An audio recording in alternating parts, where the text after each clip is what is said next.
오케이.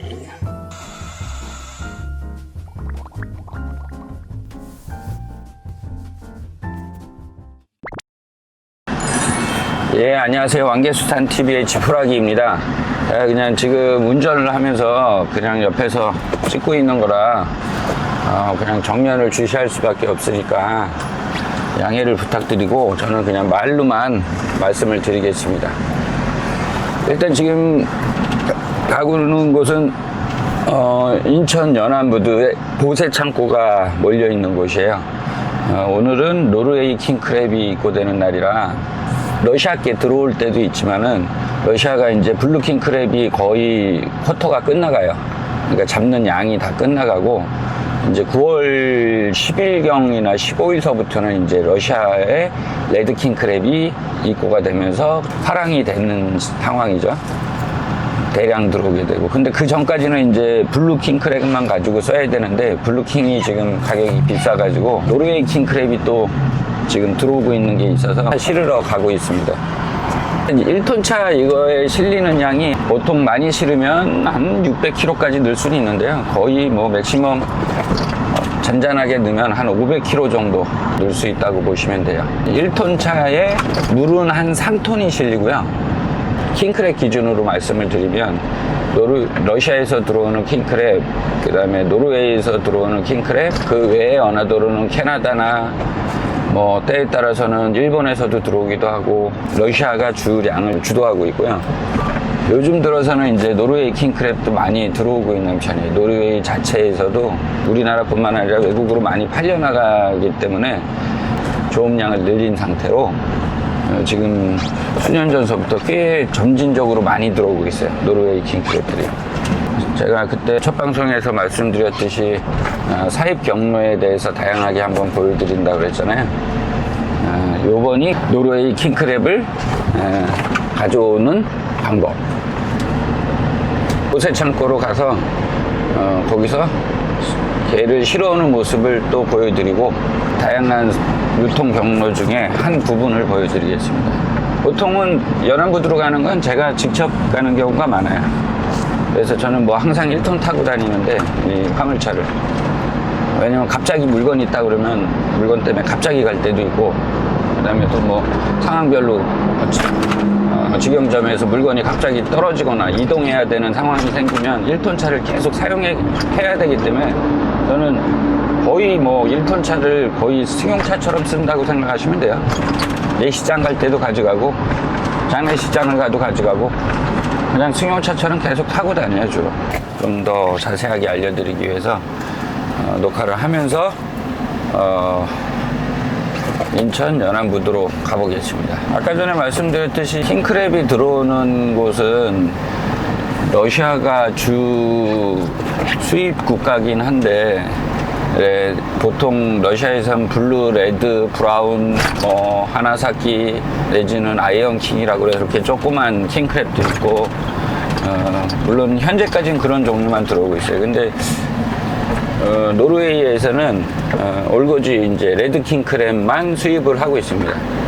예전엔 제가 직접 노르웨이 거를 핸들링사를 껴가지고 직접 수입도 하고 그랬는데 이게 수입을 하는 것 자체가 쉽지가 않아요. 왜냐면 쉽지 않은 이유가 한번 물건을 가져오기 시작하려면은 거래처를 만들어서 노르웨이 현지에 있는 업체하고 계속 물건을 계속 거래를 하려면은 쉬지 말고 계속 가져와야 돼요.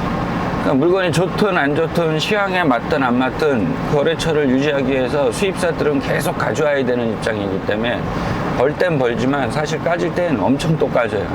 근데 그런 경우가 요번 해 같은 경우는 코로나 때문에 가격이 급락을 해서 여러 가지로 가격이 무너진 상태였는데 그렇든 저렇든 수입업체들은 그 라인을 유지시키려고 계속 가져와야 되는 거예요. 그러면 가져온 거를 못 파니까 싸게 덤핑으로 날리든지 아니면 뭐 노량진 경매로 던진다든지 헐값에 판매가 되는 거죠. 그런 리스크를 안고 해야 되기 때문에 사실 소매상이 아니면 중간 도매상이 수입사 역할을 하기는 너무 부담감이 크고 리스크도 커요. 그래서 저도 이제는 그냥 수입사한테 그때 그냥 받는 정도, 그 정도로만 해서 개를 가져오고 있는 상태죠. 오늘 같은 경우가 레드킹 크랩이 그동안은 계속 들어오긴 했었는데 가격도 가격이었지만 살 양이 그렇게 좋지가 않았어요. 수율이라고 그러잖아요. 수율 자체가 그렇게 좋지 않아서 러시아 거에 비해서 상품성이 떨어지는 거죠.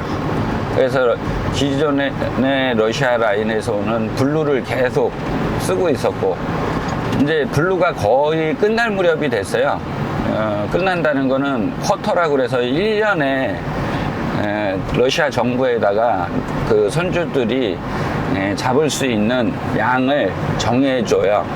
그리고 자기가 나는 이만큼을 잡겠다 하고 신고를 하고, 그 신고된 그 키로수대로 현사들이 그 양을 어느 일정 기간 내에 잡아들이는 거죠. 근데 이제 그게 나오는 시즌이 있다고 치면 레드킹 크랩은 지금 9월 한 10일에서 15일 상간으로 아마 첫 배가 들어오기 시작할 거예요. 그러니까 올해 첫 배죠. 이게 12월 달까지만 레드가 들어와요. 그 뒤에는 또 다시 블루가 들어오고, 왜냐면 해역마다 잡는 쿼터량의 그 기간이 틀리기 때문에 그래요. 근데 이제 지난번까지는 노르웨이 킹크랩이 지금 가격도 가격이고 품질이 수율 자체가 떨어져서 의미가 없었는데, 최근 들어서 러시아 거 대비 블루 킹크랩 대비 가격도 좀 내려갔고, 그러니까 역으로 얘기하면 블루 킹크랩이 지금 가격이 올라가 있는 상태죠. 별로 경기도 안 좋고 장사도 안 되는 마당인데도 올라가 있어요 지금.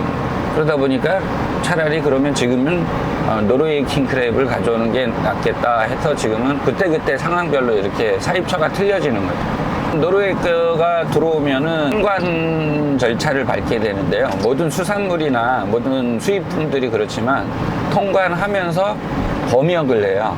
수산물을 특히나 수산청에서 일정 분, 한두 마리, 세네 마리를 채집을 해서 검역을 하는 거죠. 안에 기타 불순물이나 아니면은 무슨 어떤 약품이 들어있다든지 아니면은 무슨 유해 성분이 있는지 확인을 하는 건데, 사실 뭐 킹크랩은 자연산이라 그런 거 할 필요가 없는데 법적인 절차가 그러니까 그 검역, 수입 통관 절차에 검역이 무조건 들어가 있어요.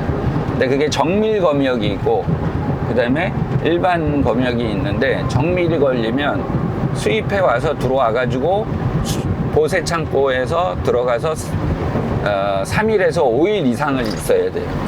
그러니까 정밀하게 하다 보니까 기간이 더 오래 걸리는 거고, 그냥 일반 검역은 보통 들어오자마자 그날 통관되거나 아니면 하루 만에 통관된다든지 하는 게 관례죠. 러시아 것도 마찬가지고 다 과정은 똑같아요. 처음에 수입해서 가져오면 러시아는 배로 들어오고, 노르웨이 킹은 비행기로 만들어오니까 비행기로 실어서 산지에서 개를 잡아서 잡은 개를 자기네 수조에 일단 넣어놔요. 그리고 거기서 이끼를 살린다 그러는데, 뭐 이끼라는 말이 일본 말이라고 그러는데, 통상적으로 저희들이 이끼 있다 없다 뭐 이런 얘기를 하는데, 생명력이 있냐, 활성도가 좋냐 안 좋냐 이렇게 생각하시면 돼요. 잡았을 땐 당연히 활성도가 높겠죠. 근데 그래도 안정을 시키느라고 일단 모아도 놔야 되고, 그러면은 자체 수조 창고에다가 넣어놓고서는 수출 절차를 밟는 거죠. 그러면 거기서 이제 1차적으로 패킹을 하고, 패킹은 스티롤 박스에다가 아이스팩하고 부직포를 활용해 가지고 패킹을 하는데, 그것도 기술이 필요해요. 무조건 아이스팩을 많이 넣는다고 개들이 잘 사는 게 아니라 다 얼어 죽어요. 온도가 너무 내려가면. 그리고 또 아이스팩을 너무 적게 넣으면은 당연히 또 아이스팩이 녹으면서 온도가 올라가서 오면서 또 죽겠죠. 건식 배송이거든요. 아이스팩을 처음에 넣는 양도 처음엔 정립이 안 돼 있어가지고 초기에 수입해 오시는 분들이 실패를 많이 했어요. 왜냐면 방식을 몰라가지고 아이스팩을 너무 많이 넣거나 적게 넣거나 부직포를 잘못 넣거나 아이스팩을 넣는데 넣는 방식이 또 있어요. 무조건 그냥 때려 집어넣는다고 되는 것도 아니고 밑에다만 까는 것도 아니고 가생이에다가 배가 닿지 않는 곳에서 까늘고 위에다가 몇 개를 덮고 부직포 덮고 비닐로 덮고 하는 방식이 있는데 그건 나중에 보여드릴 기회 있으면 한번 보여드릴게요. 근데 그 자체도 모르면은 자기 방식대로 넣으면은 걔들이 폐사율이 엄청나게 나요. 그러니까 수입해서 가져올 때는 전부 다 성금을 주고 가져오기 때문에 그걸 TT라고 그러나요? 무조건 성금이에요. 그럼 그 돈 보낸 거에 맞춰서 거기서 노르웨이에서 우리나라로 양만큼 수출을 하는 거죠. 그럼 도착을 하면 그렇게 해서 노르웨이께 거기서 패킹을 한 다음에 아이스팩 넣고 부직포 넣고 비닐로 씌워가지고 패킹을 잘 해서 트러킹이라고 그러죠. 차로 이제 공항까지 가는 거예요. 그게 그 와중에 변수가 많은 게 공항까지 가다가 눈이 너무 많이 오거나 아니면 공항 가서 수출입 관련 일에 문제가 생기거나 그러면 5시간, 반나절, 하루 뭐 이렇게 지체를 하는 경우도 있어요. 그럴 경우에 무리하게 그냥 또 보내버리면 폐사율이 엄청 많이 나니까 현장에서 너무 문제가 생겼다든지 뭐 기상이 악화됐다든지 상황이 있으면 다시 그걸 싣고 수조창으로 다시 가요. 다시 가가지고 수조창에 넣어놓고 다시 또 이끼를 살리면서 기다리는 거죠. 다시 수출할 수 있는 상황이 될 때까지. 그러니까 그런 거를 날씨라든지 그런 수출입 통관에 관한 여러 가지 상황들을 다 계산을 해서 비행기에 싣고 우리나라까지 오는 시간이 패킹해서 우리나라까지 오는데 30시간을 잡았어요. 30시간을 넘어가면 폐사율이 많이 나오고요. 30시간 이내로 올수록 폐사율이 덜 나겠죠. 무조건 물론 개가 상태가 좋을 수도 있고 기본적으로 안 좋을 수도 있고 하지만은 그냥 기본 노멀 하다 정상적인 개 킹크랩의 상태다 할 때는 보통 30시간에 걸쳐서 한국으로 온다고 보시면 돼요. 한국에 와서도 어떤 문제가 생기면 박스째로 그대로 있기 때문에 우선은 물에다 담가야 되기 때문에 판매는 못하지만 보세 창고에 먼저 들어가는 거예요. 수조창이죠. 수조창인데 거기 자체가 보세 창고라 글로 들어가서 개들을 넣어놓고 그리고 이끼 활성도를 다시 높이는 작업, 다시 살려내는 작업을 하는 거예요. 사실 올 때 와서 있는 상태를 보면 예전에 방송에서도 한번 보여드렸지만 거의 다 죽은 상태로 들어와요. 촉수가 살짝 붙어 있는 정도? 몸은 축 처져 있고. 거의 뭐 아사 상태죠, 뭐 이제 건식으로 오다 보니까. 근데 기구한 운명이 그걸 또 다시 살려내는 거예요. 그래서 거기서 폐사율이 얼마가 나오냐, 5% 이내로 나오면은 제대로 운송이 됐다, 잘 됐다라고 얘기를 하는 거고, 5% 이상이 나오면 수입자와 산지가 5대5로 나머지 죽은 거에 대해서 서로 감가상각을 n분의 1로 나눠서 서로 손해를 같이 떠안게 돼 있어요. 근데 결국 수출업자도 그 노르웨이 산지에서도 손해지만 정작 수입업자가 사실은 제일 큰 손해를 보게 돼요. 개가 많이 죽은 거. 그 개가 그렇게 많이 죽었다 하면은 살아있는 개들도 그렇게 오래 살지를 못하고 힘이 빌빌해요. 다음날 되면 또 죽어나고 또 죽어나고. 근데 첫날 가져와서 풀었을 때 다음날 폐사가 나오는 양만 가지고 그걸 보상해주는 룰이 있어요. 그러니까 그 다음날 또 죽은 거, 그 3일째 돼서 죽은 거 이런 거에 대해서는 노르웨이에서 보상을 안 해주고요.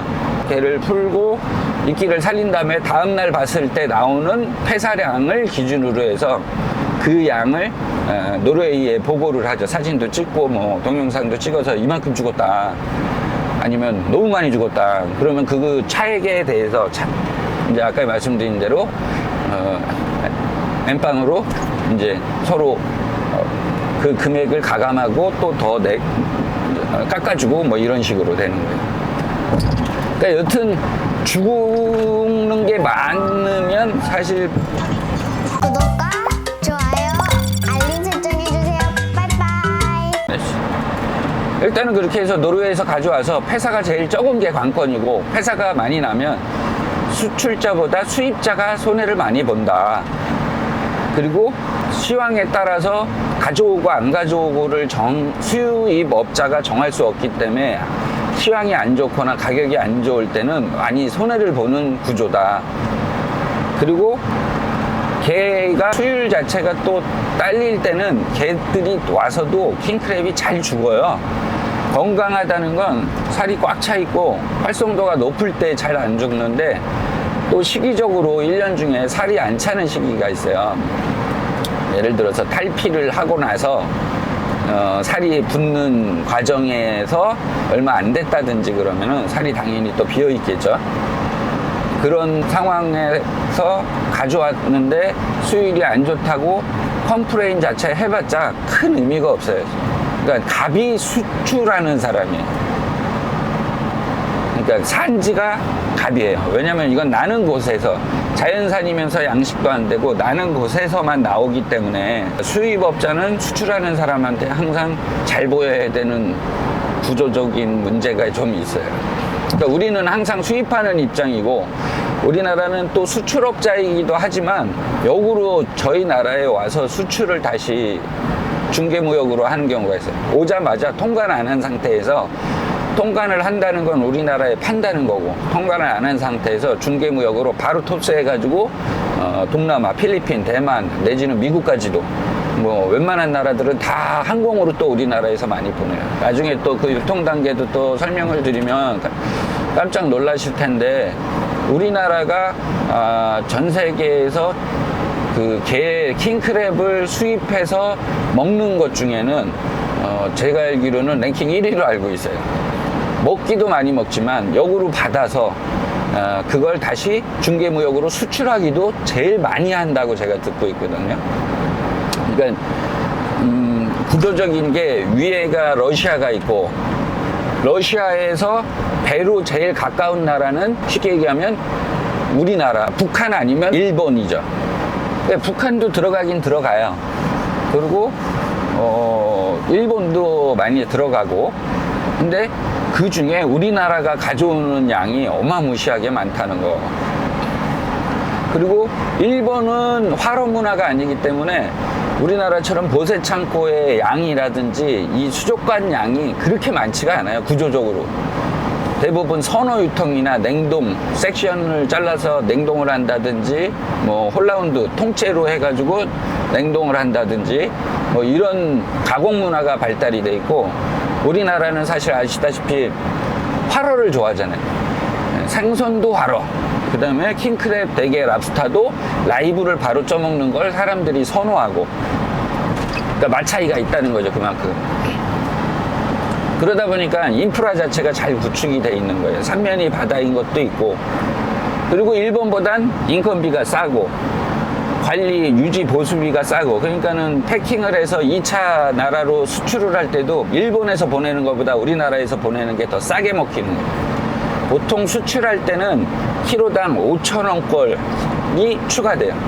예를 들어서 기타 제반 비용들이 다 합쳐져서 박스, 아이스팩, 기타 수출 통관 비용 뭐 이런 것들, 그 다음에 인건비 다 합쳐서 대충 5,000원에서 지역이 먼 나라로 간다는 거는 대서양 넘어서 미국까지도 간다고 그랬잖아요.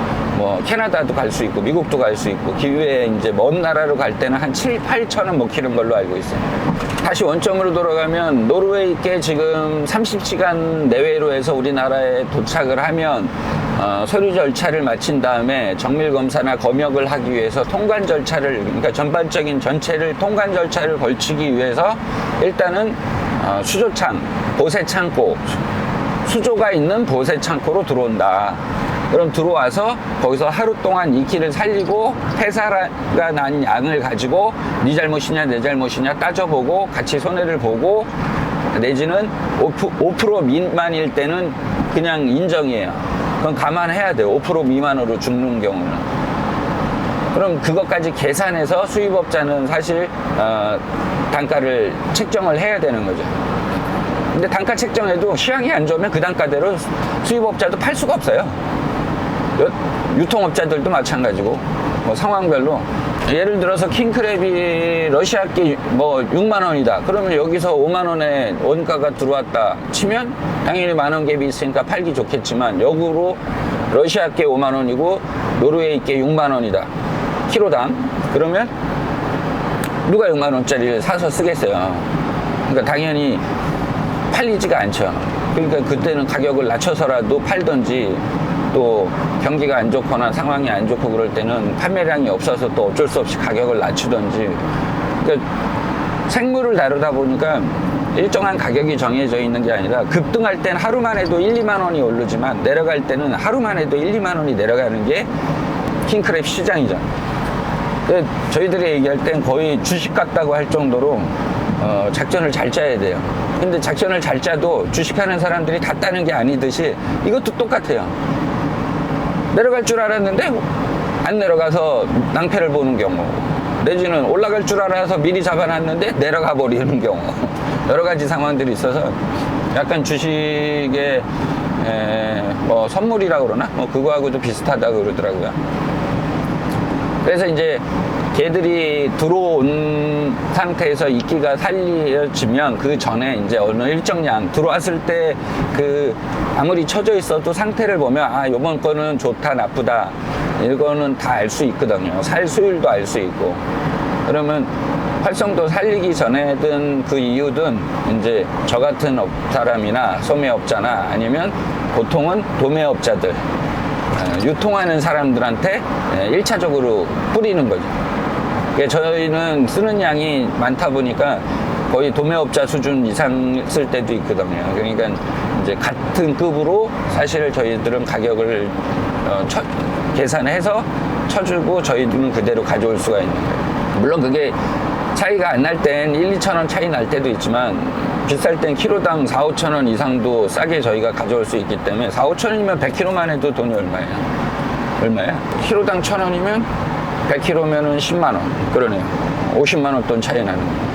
그러니까 100kg에서 50만 원, 500kg를 가져온다? 250만 원.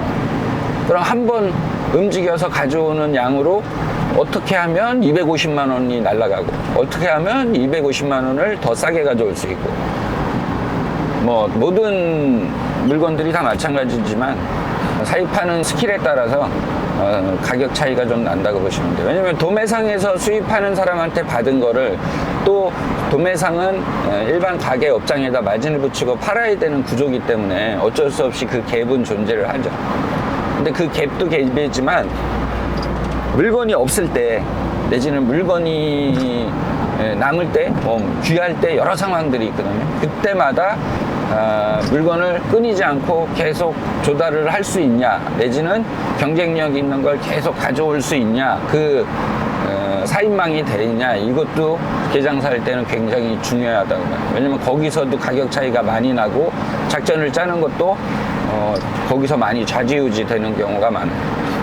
그러니까 게장사가 찌어서 손님들한테 주는 것만 생각하면 아주 간단하게 생각들 하시는데, 실질적으로는 보이지 않는 데서 아주 007 작전 같은 그런 세밀함도 있어야 되고 디테일함도 있어야 되고 계획을 가지고 진행을 해야 돼요.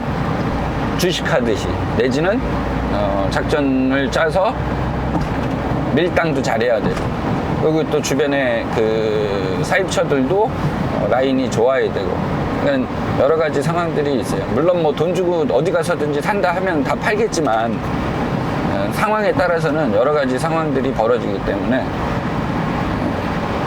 그런 게 일단 게장사로서는 중요하다.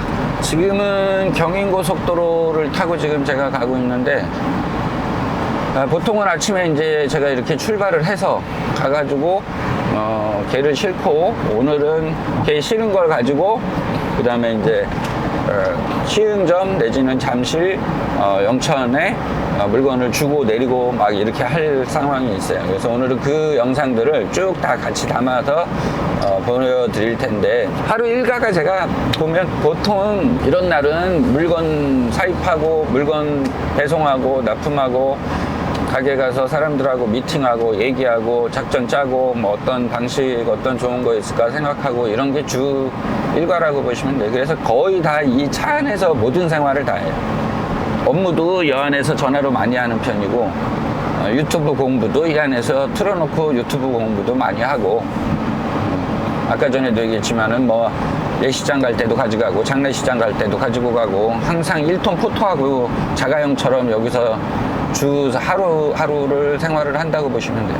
아까 전에 얘기로 다시 돌아가서 그 개가 그렇게 해서 통관이 되면 도매업자나 저 같은 사람한테 연락이 오거나 제가 연락을 한다든지 언제 또 입고되느냐 그런 걸 일정을 파악을 해서 이제 가지러 가는 건데 제가 지금 아까 전에 말씀대로 그런 상황으로 지금 인천에 가고 있는 거예요. 인천에 한 수입 업체인데 수입도 하고 수출도 하는 업체예요.